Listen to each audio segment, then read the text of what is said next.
नमस्कार दोस्तों। क्या विजय जोसफ अब भी सरकार बना पाएंगे? क्या राज्यपाल उन्हें आमंत्रित करेंगे? और क्या नरेंद्र मोदी अब ऑपरेशन लोटस का एक दूसरा रूप खेलने जा रहे हैं? और क्या शुभेंदु अधिकारी बंगाल को एक भ्रष्टाचार मुक्त, एक अपराध मुक्त राज्य बना पाएंगे, गुंडा राज मुक्त राज्य बना पाएंगे? ये आज सारे सवाल खड़े होने के पीछे वजह है, और वजह जो आती है उसकी शुरुआत मैं करता हूं। भारत के नेता प्रतिपक्ष राहुल गांधी ने बड़ी बात कही। जो बिहार है, बिहार में अभी चंद समय पहले ही चुनाव हुए और चुनाव के दौरान नरेंद्र मोदी ने वायदे किए थे अपराध मुक्त, जंगल राज मुक्त बिहार के। उन्होंने वायदे किए थे रोजगार देने के, उन्होंने वायदे किए थे और भी बहुत सारे। लेकिन इन सारे वायदों के बाद में आज क्या हो रहा है? आज यह स्थिति है कि वहां रोजगार मांगने पर लाठी चल रही है। मुख्यमंत्री आवास के बिल्कुल पास में ही लड़की की रेप करके, हत्या करके लाश फेंक दी जाती है। और इसी तरीके से पूरे राज्य में अराजकता हो रही है। कहीं हमले हो रहे हैं, कहीं हत्याएं हो रही हैं, कहीं कुछ हो रहा है, क्योंकि राम राज्य आ गया है, क्योंकि सम्राट राज्य आ गया है, और क्योंकि वहां पर अब बेटियां बड़ी सुरक्षित हैं और वहां पर सुरक्षित हैं तमाम सारे नौकरियां। सुरक्षित हैं वो लोग जो सोचते थे कि हम तो सब बदल जाएगा, बीजेपी राज आ जाएगा। तो साहब, बीजेपी राज में एक सम्राट का शासन स्थापित हो गया है, जिसे कोई फिक्र नहीं है कि कुछ भी हो। उसी बिहार में जहां परिवारवाद के खिलाफ लड़ाई की, जंग का ऐलान किया था जयप्रकाश नारायण ने, वही जयप्रकाश नारायण की धरती पर उन्हीं के शिष्य नीतीश कुमार के बेटे, जो कि न विधायक है न कुछ है, और उसके बावजूद वो मंत्री सीधे बन जाते हैं। परिवारवाद नहीं तो और क्या है कि जिसका कोई नॉलेज नहीं, जो राजनीति में कहीं गढ़ कर नहीं आया, मेहनत करके नहीं आया, परिवार के ही होते, यदि उन्होंने राजनीति में मेहनत की होती, सक्रिय रहे होते, तो कहते अचानक आते हैं और मंत्री बना दिए जाते हैं। वो भी उस बीमार बिहार को का स्वास्थ्य सुधारेंगे नीतीश कुमार के परिवारवादी बेटे। जी हां, ये हो रहा है। और जब ये हो रहा है तो आ जाइए पश्चिम बंगाल। पश्चिम बंगाल में नरेंद्र मोदी शपथ दिलाने पहुंचे शुभेंदु अधिकारी को। ये शुभेंदु अधिकारी है कौन? शुभेंदु अधिकारी ने एक अच्छे से व्यक्ति की तरह से, एक युवा की तरह से अपना राजनीतिक कैरियर शुरू किया था कांग्रेस पार्टी से। तब ममता बनर्जी भी कांग्रेस में होती थी, लेकिन जब वो कांग्रेस तोड़ करके अपनी टीएमसी बनाई तो उनके सबसे करीबी सिपह सालार बन के, लेफ्टिनेंट बन करके शुभेंदु अधिकारी खड़े थे और उनके साथ रहे।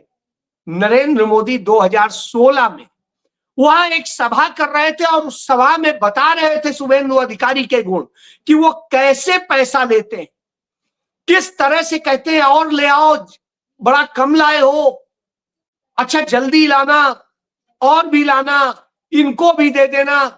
तो अब आप सोचिए, और वो ऑन कैमरा पैसा लिया गया था जो रिकॉर्ड हुआ था।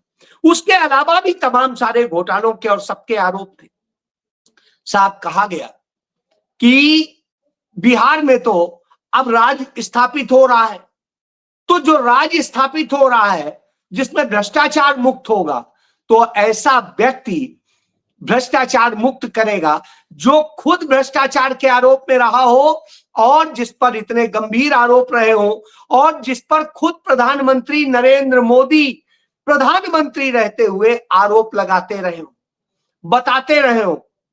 आज वही प्रधानमंत्री उसे आशीर्वाद दे रहे थे, पीठ थपथपा रहे थे, वाह बहुत अच्छा किया।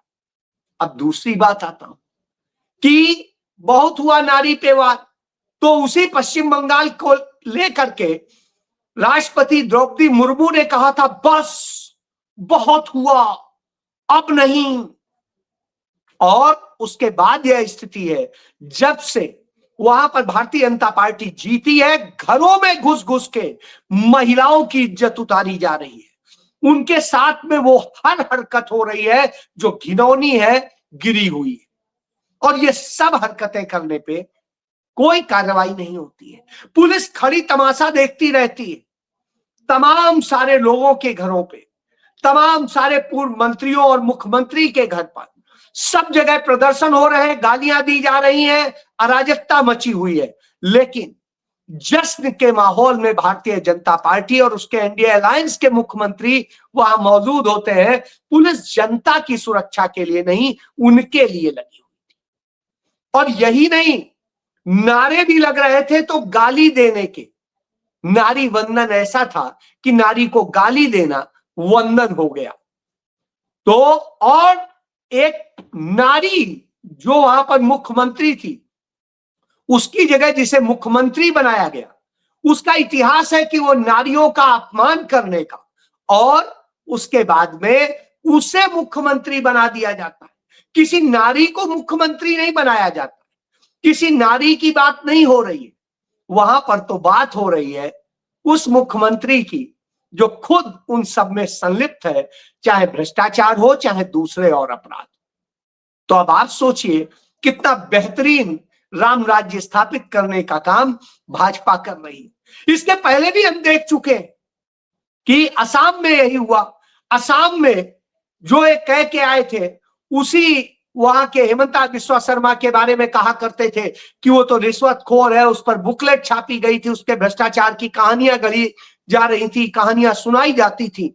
और फिर वो नरेंद्र मोदी का इतना चहेता हुआ कि वो वहां का मुख्यमंत्री है और सबसे प्यारा है, लाडला है, ब्लू आइड बॉय। तो अब आप समझ सकते हैं, यही भारतीय जनता पार्टी का चाल भी है, चरित्र भी है, चेहरा है। तब जब बिहार में युवा जो रोजगार मांग रहे थे, उन पर लाठियां चलाई जाती हैं, उन्हें मारा जाता है, तो उस स्थिति में भारत के नेता प्रतिपक्ष कहते हैं कि भारत में आज सबसे बड़ी बीमारी बेरोजगारी है और इसकी सबसे भयंकर मार बिहार और उत्तर प्रदेश के युवाओं पर पड़ रही है। लाखों युवा डिग्री और काबिलियत हाथ में लेकर दर दर भटक रहे हैं, मगर बीजेपी की सरकार को ना तो इनकी परवाह है ना आपकी। जी हां, सच्चाई यही, और उसी का नतीजा है कि आज उत्तर प्रदेश और बिहार की बात करें तो उत्तर प्रदेश और बिहार प्रति व्यक्ति आय के मामले में इस देश में सबसे नीचे के पायदान पर। अब आप सोचिए, जो भारत की औसत प्रति व्यक्ति आय है, उससे भी बहुत बुरी हालत में यह हालत है, क्योंकि युवाओं का रोजगार मायने नहीं रखता, मायने रखता है इनके लिए सत्ता कैसे हासिल करनी है और उस सत्ता को हासिल करने के लिए क्या क्या करने हैं। तो यह हालात, क्योंकि सत्ता बदलने के लिए तमाम बातें कहते हैं, लेकिन जब सत्ता बदलने की बात आती है तो सब ये उन्हीं लोगों के हाथ में सौंपते हैं जिनसे खतरे होते हैं। यानी बिल्लियां दूध की रखवाली करें, यह स्थिति पैदा करती है। उदाहरण एक देख लीजिए, नरेंद्र मोदी का एक चहेता है गुजरात का, उनका मंत्री है भागीरथ।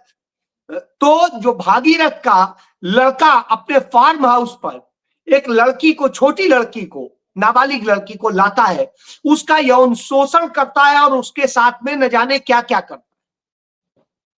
पूरे गुजरात में उस पर एफआईआर दर्ज नहीं होती है, वो तेलंगाना में जाके अपनी एफआईआर दर्ज कराती है पास्को एक्ट में। चूंकि पास्को एक्ट में नियम है कहीं पर भी दर्ज होगा, तो एफआईआर दर्ज होती है। जैसे ही एफआईआर की खबर लगती है कि एफआईआर वहां दर्ज हो गई, वैसे ही नरेंद्र मोदी और अमित शाह गुजरात की पुलिस को आदेश देते हैं कि तुरंत तुम इसके खिलाफ, लड़की के खिलाफ एफआईआर दर्ज कर लो कि वो उसका शोषण कर रही थी, उसको ब्लैकमेल कर रही थी। अब आप सोचिए, जो बच्ची नाबालिग है उस नाबालिग बच्ची के बारे में इस तरह के आरोप लगाते हैं, तो इस तरह के मंत्री, और वो नरेंद्र मोदी के का चेहरा ये गोले में देख सकते हैं वो है। तो यह स्थितियां हैं। तो अब आप समझ लीजिए कि कहां ला करके नरेंद्र मोदी ने आपको खड़ा कर दिया। यही नहीं, इसके बाद आप जानिए नरेंद्र मोदी ने कैसे कैसे बर्बाद किया। आप रोजगार के लिए भटके, आप न्याय के लिए भटके, सबके लिए भटके। तो ऐसे में आप देखिए कि भारत में एजुकेशन की हालत यह कर दी है नरेंद्र मोदी सरकार ने कि नरेंद्र मोदी सरकार में हायर एजुकेशन जो है, हायर सेकेंडरी की एजुकेशन, उसमें 58% ड्रॉप आउट हो गया। यानी 12वीं पढ़ के बच्चा छोड़ दे रहा है 50% से अधिक, मतलब करीबन 60%। और उसके बाद सेकेंडरी एजुकेशन लेने के बाद 78% बच्चे छोड़ दे रहे हैं। अपर प्राइमरी की शिक्षा लेने के बाद में 90% छोड़ दे रहे हैं। तो अब आप सोचिए, यह स्थिति यदि हो गई हो तो कल्पना करिए कि देश को कहां ले जा रहे हैं नरेंद्र मोदी। यह ड्रॉप आउट, और सरकारी स्कूलों की स्थिति तो और भी बदतर हो गई। जो सरकारी स्कूलों में उस समय पढ़ाई होती थी, अच्छी पढ़ाई होती थी, वो 73% होती थी, और अब 2025 का जो डेटा आया है उसमें 68% रह गई है। प्राइवेट स्कूलों की स्थिति है जो उस समय 19% थी, वो अब बढ़ के 23% हो गई। यानी खेल समझ सकते हैं, सरकारी खत्म करो, प्राइवेट में ले जाओ और वो करो, तब यही होता है। इसीलिए राहुल गांधी ने कहा कि पटना में कल आपने रोजगार का हक मांगते हुए शांतिपूर्ण प्रदर्शन कर रहे शिक्षक अभ्यर्थियों को बिहार पुलिस ने बेरहमी से पीटा, फिर से पीटा। बेरोजगार युवाओं का जवाब लाठी हो गया है।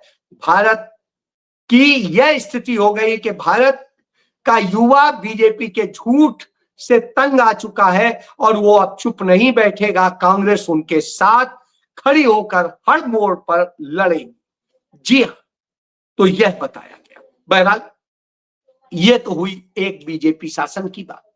अब आइए दूसरी बात भी कर लेते हैं।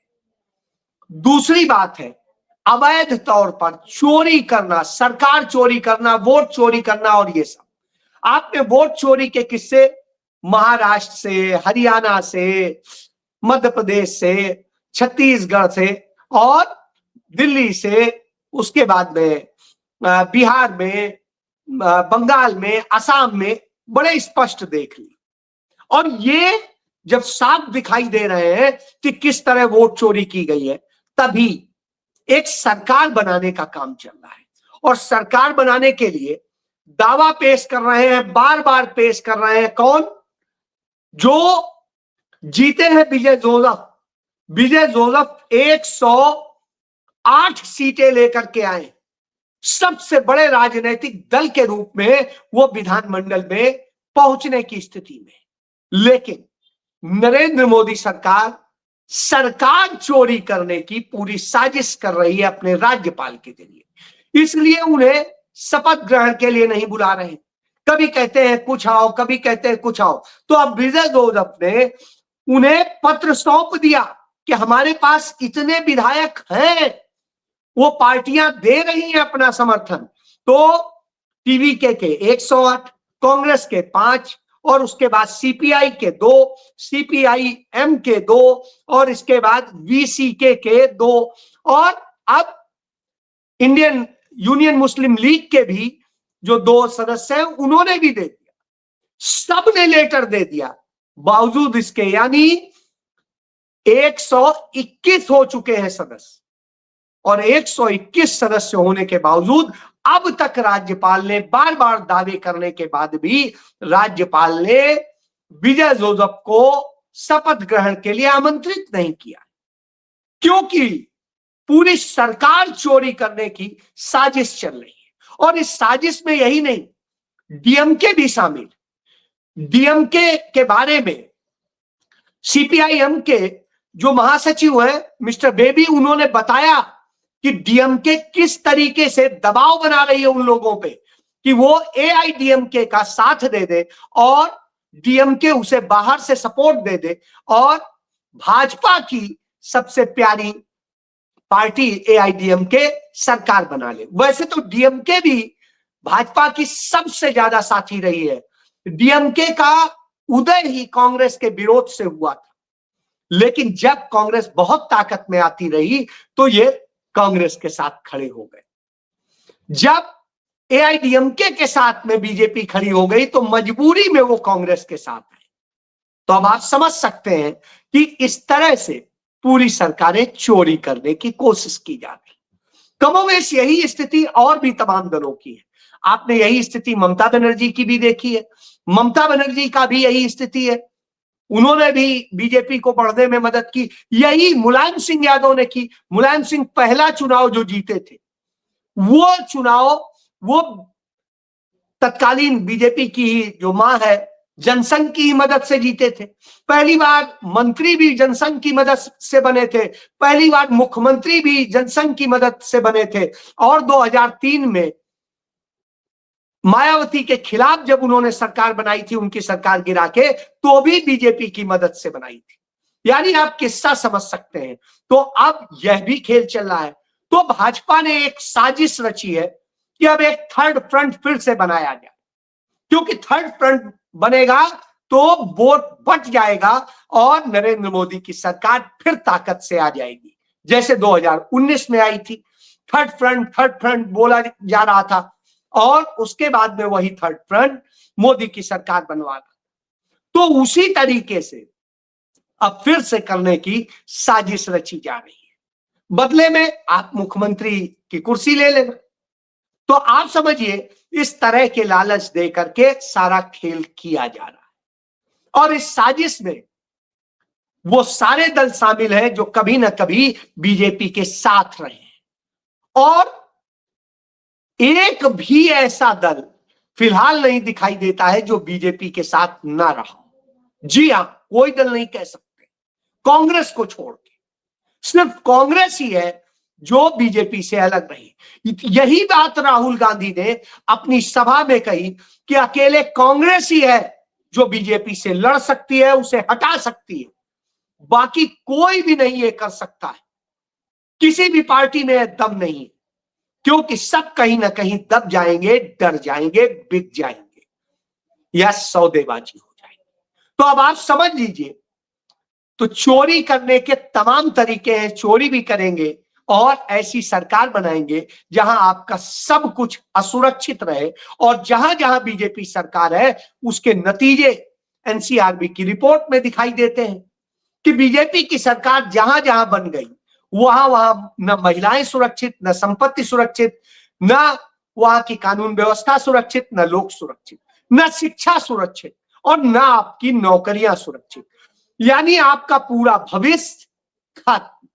इसीलिए राहुल गांधी कहते हैं कि अब लड़ना है तो आइए कांग्रेस के साथ और खत्म कीजिए बीजेपी की इस फांसीवादी सरकार को, जन विरोधी सरकार को। सोचना आपको है, करना आपको है और राहुल गांधी का भी आह्वान आपसे ही है। आप क्या करते हैं ये आपका फैसला है।